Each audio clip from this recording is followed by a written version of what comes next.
Eu gosto de pensar a questão de saúde mental atravessada pela ideia de pertencimento.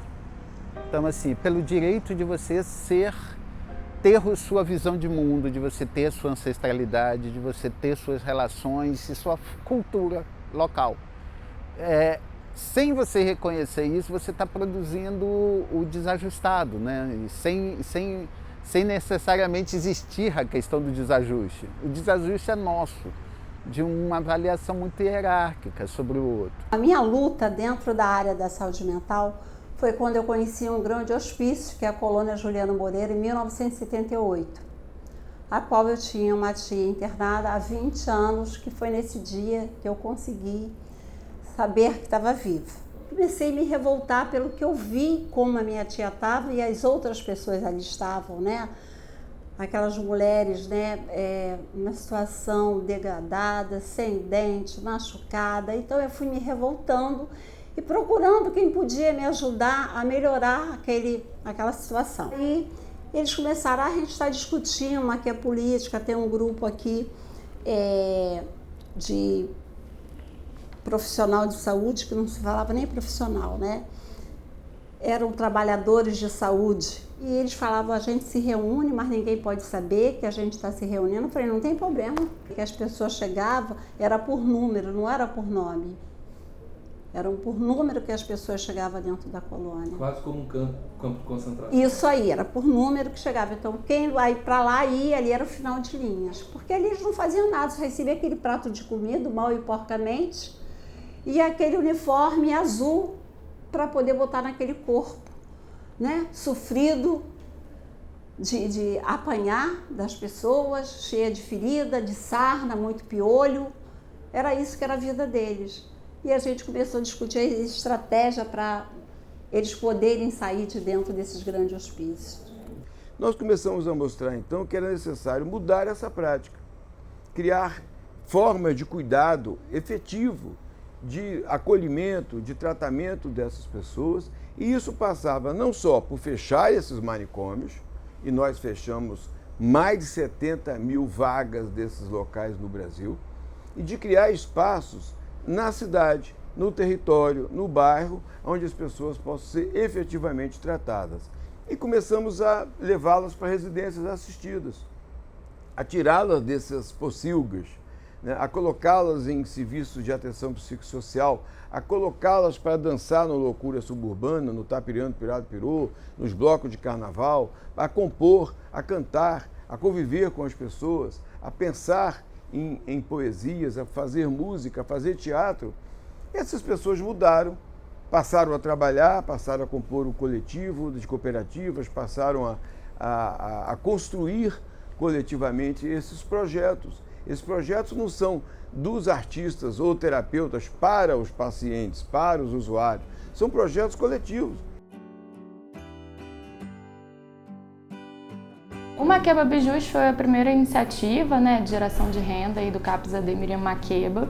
E a gente pensou na oficina de bijuteria como uma possibilidade de encontro com as pessoas que chegassem ali. Muitas pessoas em situação de rua, muitas pessoas em vulnerabilidade social. Então a gente percebe que o próprio entorno aqui, onde a gente faz as atividades, né, o entorno do CAPS, da UA, a gente já traz efeitos assim, para a vizinhança, né, para os serviços que a gente consegue articular. E a gente pensa que não dava para a gente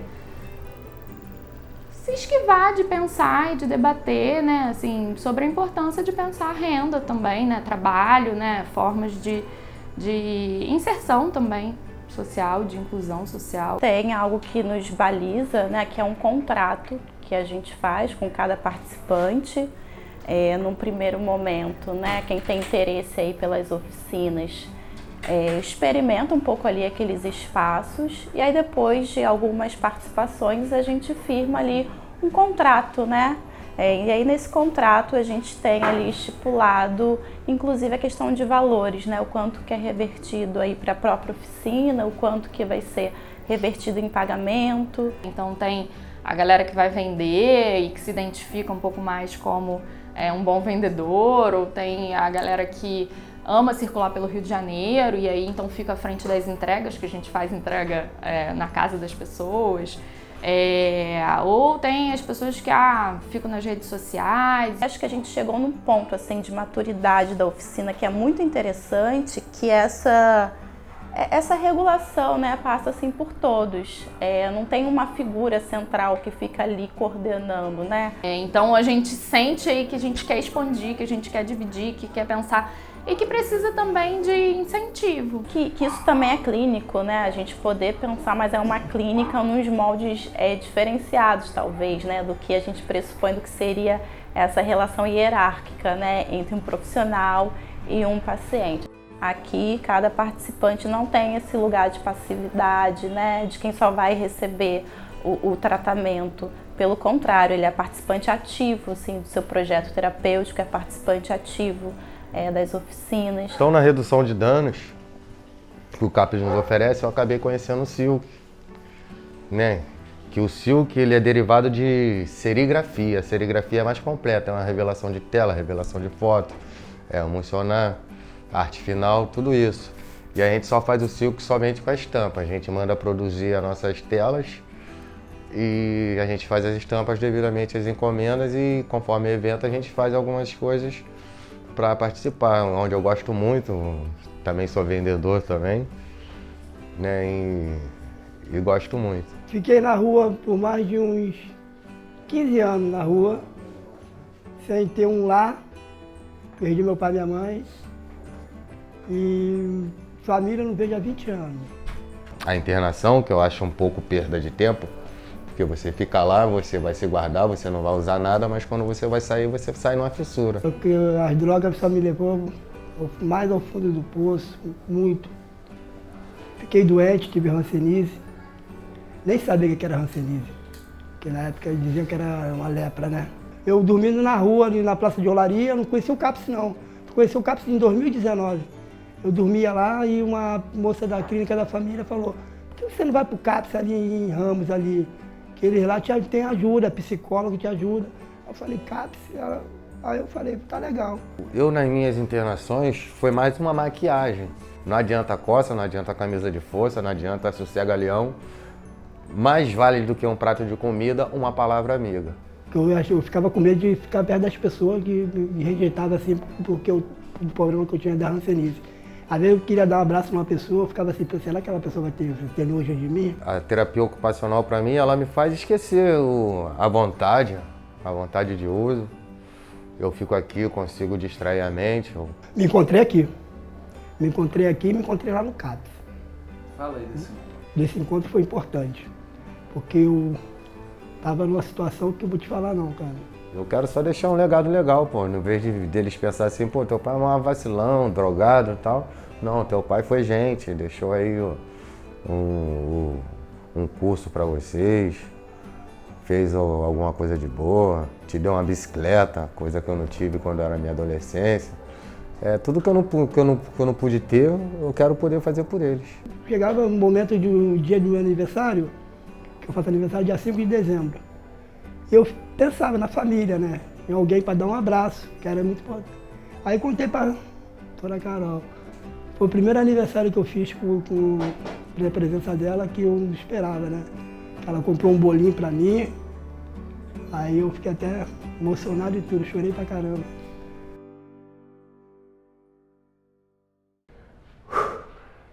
O que é a música na sua vida? A música para mim é tudo na minha vida. É minha arte. Minha arte.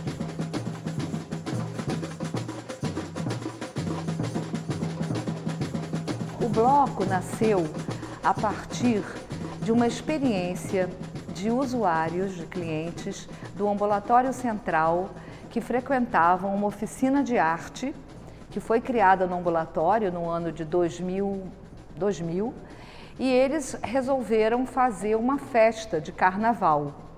Antigamente, tudo era muito hospitalocêntrico, né? Nós tínhamos ainda uma instituição fechada, era um hospício com internação e as pessoas faziam tudo aqui dentro, né? Todas as comemorações eram feitas intramuros. E a gente já teve a participação, felizmente, nesse momento, da comunidade também, a comunidade local, e também de outros serviços de saúde mental da cidade e do estado. E a gente foi para a rua sem saber o que ia ser o bloco, né?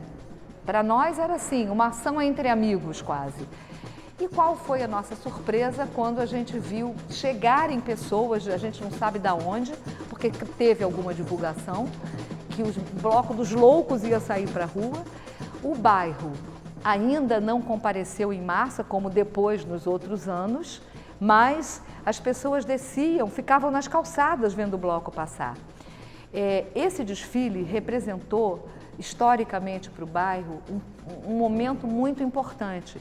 Foi a retomada de um carnaval de rua que estava morto. Por incrível que pareça, especial, isso mesmo, um bloco especial, né, no sentido figurado bom da coisa. Todo esse trabalho é um trabalho de desfazer todo o preconceito com relação à loucura, de trabalhar esse estigma da loucura.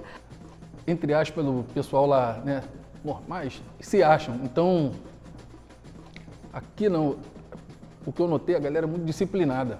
E por isso, a galera tem uma evolução absurda. A gente não é mais um hospício desde outubro do ano passado.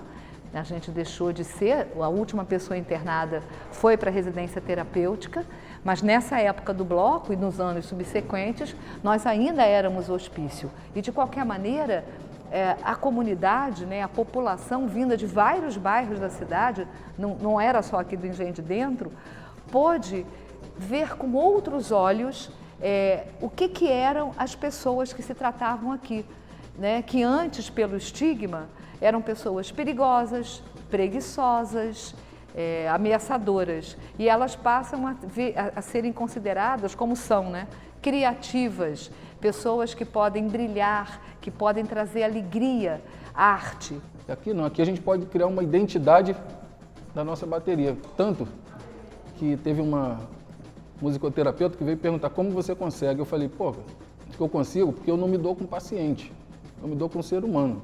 A minha internação aconteceu por forma de que eu não estava aceitando aquela ideia de virem com uma maneira de mim, com indiferença, de uma maneira como que eu tivesse que ser tratado de uma forma à parte.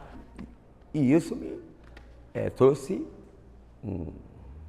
uma exacerbação grande, que eu fiquei altivo demais, né? Eu ficava muito explosivo, né? De forma, não digo tanto agressivo, mas eu ficava de forma estratosférica, né? Então é na música que eu me alivio as minhas dores, né? É onde que eu jogo tudo ali, entendeu? O meu desespero, a minha esperança, amor, raiva. Fiquei nesse rol aí como alguém que fosse uma bomba, né, humana. Que a música vem falando de tudo, né?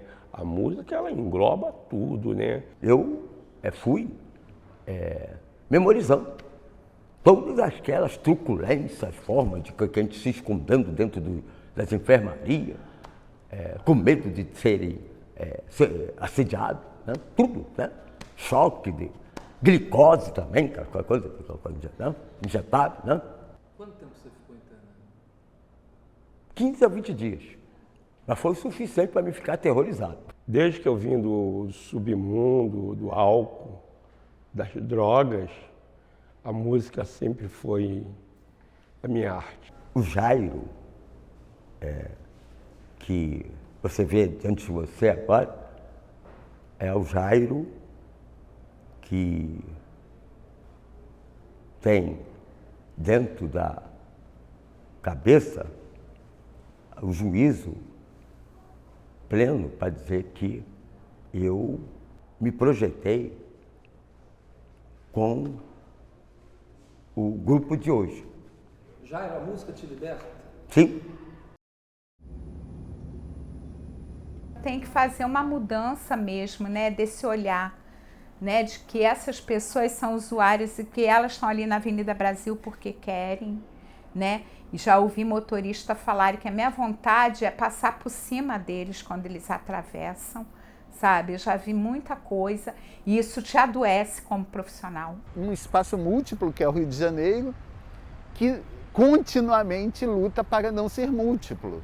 Então aqui é essa história, né? Isso aqui já foi capital do Brasil, aqui é o centro de muitas das dificuldades da gente como país. Jacarezinho é a mostra disso.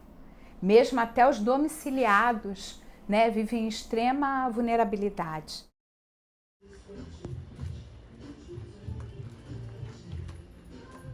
Sou Lohane Sabatelli Rodrigues, travesti, negra, ex-pop rua, né? Hoje em dia faço um trabalho com a população em alta vulnerabilidade social e com a população de trans e travestis num serviço de território noturno como agente de cuidado territorial. Eu, como mulher travesti, eu já passei por duas intervenções nessas comunidades terapêuticas e para mim foi muito doloroso. Não adiantou de nada. E ninguém conhecia o que era que o SUS podia proporcionar esse tratamento, esse cuidado em liberdade, entendeu? Não temos boas experiências, né, trazidas pelos usuários de comunidades que foram para comunidades terapêuticas. A redução de danos é muito no tete a tete ali, é muito do que é possível para cada usuário, não tem uma receita de bolo, né? E isso é um trabalho mesmo que vai ser a longo prazo, que vai ser difícil a gente desconstruir isso. A gente chegar lá com um trabalho, né, para essa população que não chegava, entendeu? Não chegava nenhuma política pública de saúde para aquela população. A gente se deparou com a fome. Como que a gente chega para um atendimento no frio, na chuva, e fazer uma abordagem com um ser humano que está ali na calçada, coberto, e chegar, acordar aquela pessoa? Como a gente fazer isso? E aí tem um caso emblemático de um usuário que a gente acompanha que a gente estava fazendo um trabalho conjunto com o CAPS AD, assim, ele teve uma certa evolução, mas em um dado momento o território que ele ficava, que é atrás na linha do trem, as malocas foram retiradas, então ele teve que ir para um outro território um pouco mais hostil. E aí ele se vê muito em perigo. Então ele fala, eu vou para uma casa de reabilitação, assim, eles chamam de vários nomes, né? E aí ele vai, né? A gente diz que não é a nossa indicação, mas a gente entende que eles têm, né, o direito, se eles quiserem ir, né? Enfim, e aí eu faço contato com esse lugar, né, para manejar os cuidados dele, medicação e acompanhamento de saúde mental comigo. E um dia ele chega aqui com o cabelo cortado, e esse usuário tem um cabelo lindo, cacheado, longo. Ele fica lá umas 3 ou 4 semanas, e aí um dia ele vem aqui dizendo que saiu desse lugar, que era muito horrível, que ele era acordado com um balde de água fria na cara, que ele tinha que fazer coisas nesse espaço, limpar, enfim, etc., mas que o que mais deixou ele mal foi terem cortado o cabelo dele. Teve um aumento de pessoas em situação de rua e um aumento, né, consequentemente, de uso, né? Você foi uma pessoa que teve assistência de algum trabalho de redução de danos e hoje você ajuda pessoas. Como é que você... não vou mostrar, ai meu Deus do céu. Como é que você define essa transição?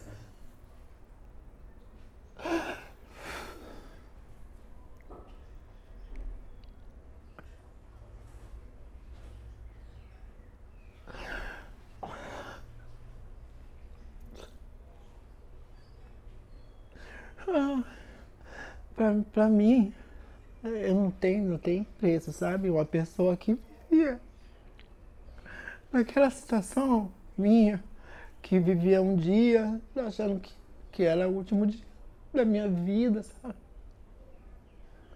Poder chegar nessa altura da vida e poder fazer alguma coisa pelos meus pares.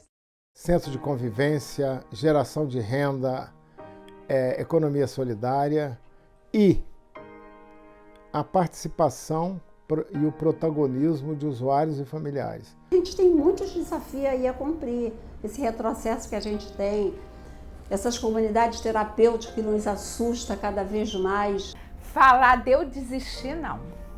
Desse trabalho, não.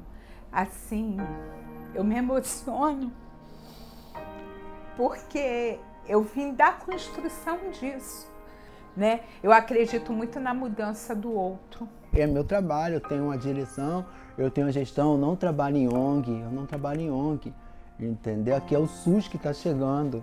E tratar não é só fazer uma terapia, fazer uma psicoterapia, tomar um remédio. Tratar é criar possibilidades de vida, é ter trabalho, é ter relações humanas, é ter arte e cultura, é produzir, é ser sujeito. Esse agradecimento vai em nome do CAPS Franco Bazar e de todos os CAPS, né, se eles me permitam, os outros CAPS, agradecer, né, por todo o seu serviço, né. Eu fui levado a ter uma profissão e estudar na área de psicanálise, né? Também porque eu achei um apoio, achei uma estrada, eu achei um CAPS, eu achei um hospital psiquiátrico, eu achei uma estrutura para